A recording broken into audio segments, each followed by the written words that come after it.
A aula de hoje vai versar sobre o contrato de alienação fiduciária, um dos contratos mais importantes cobrados em prova, pelas suas peculiaridades, por ser extremamente um contrato utilizado no dia a dia.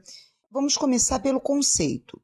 O que vem a ser o contrato de alienação fiduciária? Esse contrato, ele transfere ao credor o domínio resolúvel e a posse indireta da coisa alienada, independentemente da tradição efetiva do bem, tornando o alienante ou devedor em possuidor direto e depositário e o credor em possuidor indireto. No que diz respeito à previsão legal, o Código Civil, no artigo 1361, ele dispõe sobre a alienação fiduciária, dizendo o seguinte: considera-se fiduciária a propriedade resolúvel de coisa móvel infungível que o devedor, com escopo de garantia, transfere ao credor. A Lei 4728 de 65, que é a Lei de Mercado de Capitais, no artigo 66, ela dispõe o seguinte: o contrato de alienação fiduciária celebrado no âmbito do mercado financeiro e de capitais, bem como em garantia de créditos fiscais e previdenciários, deverá conter, além dos requisitos definidos na Lei 10.406, que é o Código Civil, a taxa de juros, cláusula penal, o índice de atualização monetária, se houver, e as demais comissões e encargos. E, no que diz respeito a bens imóveis, a Lei 9.514 de 97 disciplina o contrato de alienação fiduciária. O que é importante esclarecer: duas modalidades de contratos de alienação fiduciária. Que modalidades são essas? Primeiro, alienação fiduciária comum. O que vem a ser a alienação fiduciária comum? A alienação fiduciária comum, ela é regida se recair sobre bens imóveis pela Lei 9.514 de 97. Já se o bem for móvel, ela vai ser regida pelo Código Civil. Não esqueçam que, se regida pelo Código Civil, o bem, a coisa, só pode ser infungível e o credor não pode ostentar a condição de instituição financeira. Já a alienação fiduciária especial, ela vai ser regida pela Lei 4728 de 65. Quais as diferenças da comum para a especial? A especial, o credor, ele tem que ser uma instituição financeira em sentido lato ou por equiparação.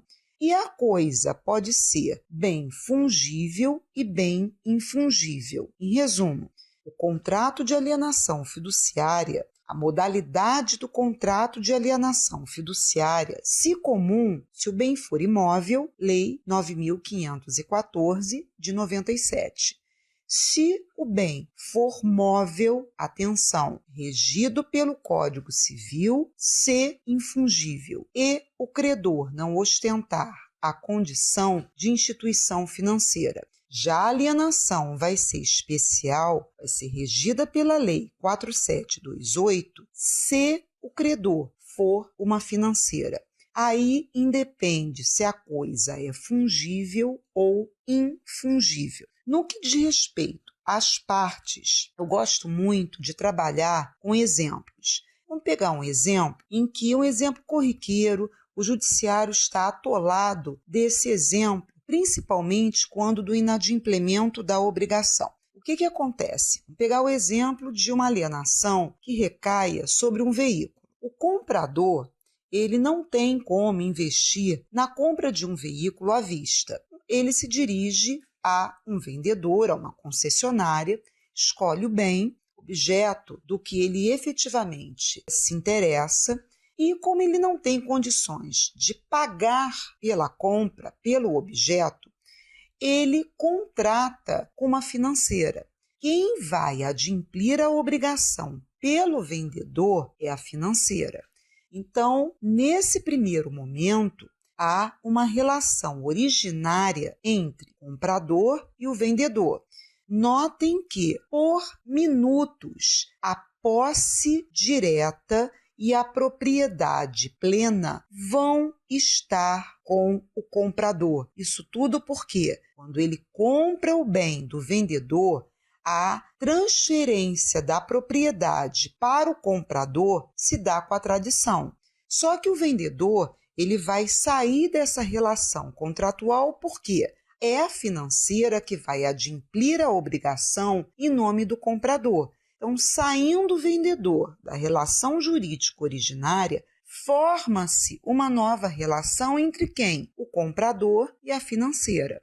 O comprador passa a ser o devedor, a financeira passa a ser a credora.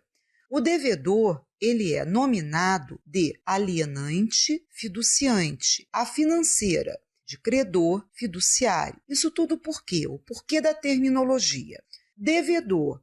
O devedor, ele vai alienar o bem em garantia à financeira. Com que propósito? Efetivamente, garantir o financiamento assumido.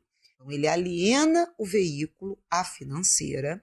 Com isso, ele, devedor, alienante fiduciante, passa a ter a posse direta do bem, enquanto a posse indireta fica com a financeira, credor fiduciário. E mais, é a financeira, em razão dessa alienação, que passa a ter a propriedade resolúvel do bem. Por que propriedade resolúvel?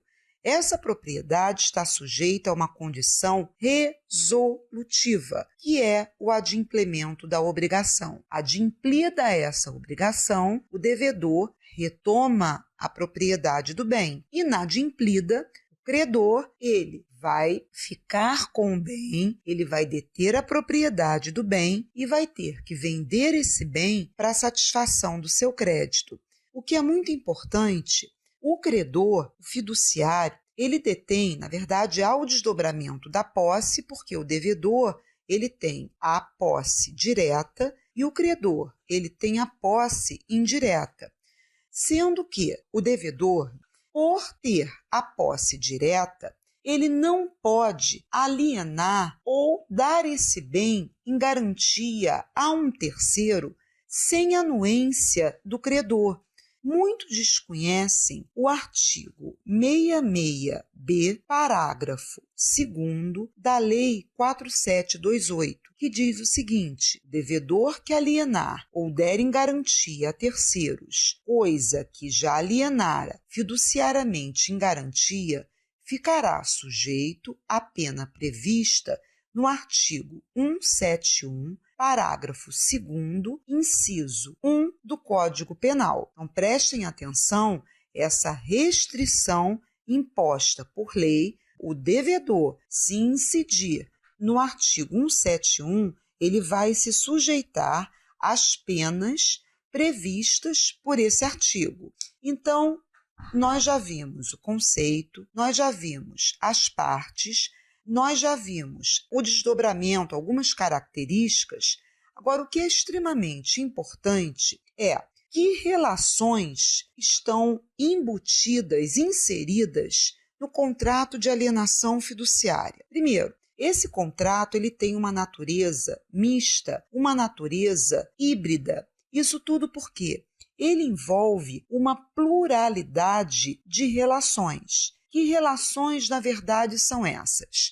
Esse contrato, ele abrange um financiamento, isso tudo porque é o credor que vai financiar o bem objeto do contrato. Ele vai abranger uma alienação, devedor vai comprar o bem financiado pelo credor e vai abranger um depósito, porque é o devedor que vai ficar como depositário do bem. E aí surge uma outra questão. Por ensejar essa pluralidade de relações, uma das características que nós acabamos de ver é o financiamento. Então, inquestionavelmente, a alienação fiduciária em garantia envolve uma relação contratual entre devedor, comprador e credor financeira e uma relação de direito real. Tomem o máximo de cuidado no que diz respeito a essa relação de direito real, porque em que momento o direito real de garantia